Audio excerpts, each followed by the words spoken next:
Because if you say this session starts at 4 o'clock, it should start at 3:59. That is called a scientific discipline, and that should be maintained. And don't bring in all kinds of things. You know, last time also I said, this drumming, dum, dum, dum, dum. Each time you drum, the whole noisy wellness effect is undone.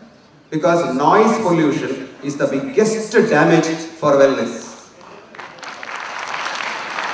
In Ayurveda, there is a subset called Gandharva Ayurveda, where there are ragas, beautiful ragas in classical music, which cure diseases from common cold to cancer.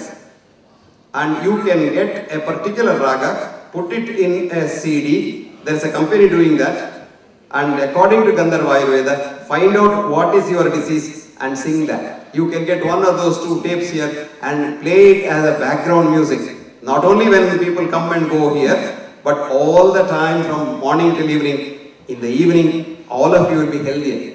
A study done in New York hospital showed this kind of classical music piped into the operation theatre, controlled on another operation theatre, no music piped in.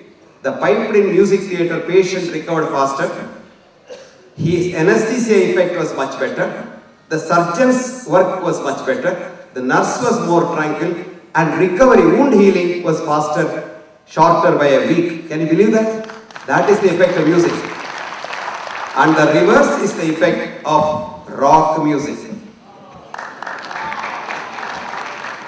Some of you who won't believe what others say, please read this book. This is called Closing of an American Mind. What's the book's name? Closing of an American Mind. It is written by a man called Saul Bellow, one of the greatest thinkers in America, professor of psychology in Chicago. And in this book there is a chapter, The Health Effects of Rock Music.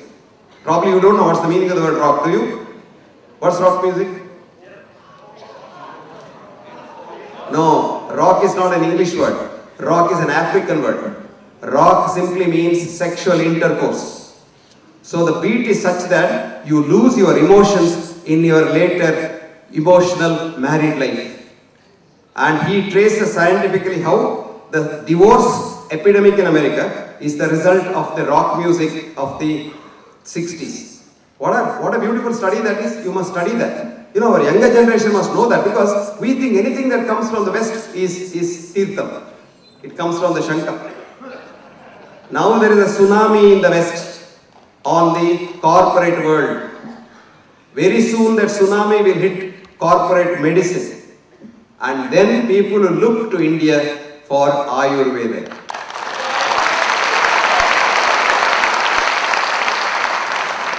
Just this morning, one of the American journals, I read an article. The wisdom of Eastern oldest medicine, Ayurveda. Can you believe that? They wouldn't have written that. Now they know that future depends on Indian wisdom, Indian medicine. So wellness from the Ayurvedic concept is the future.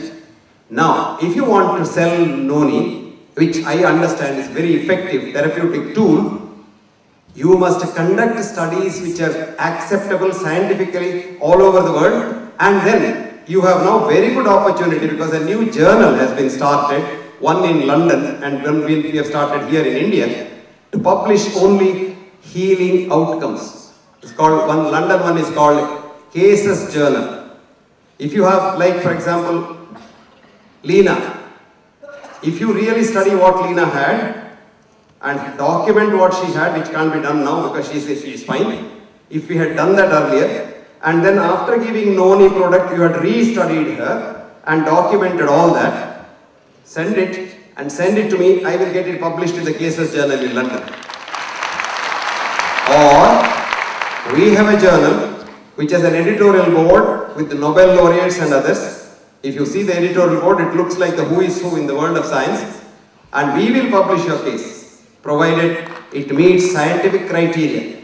There's a very big word called scientific criteria. I'm not saying that science is perfect, but as of now, that's perfect. So science is what it is today. Tomorrow if it changes, it changes. That's how it changes. You know, You don't know what an electron is. It has gone through so many phases. Each time, everybody got a Nobel Prize.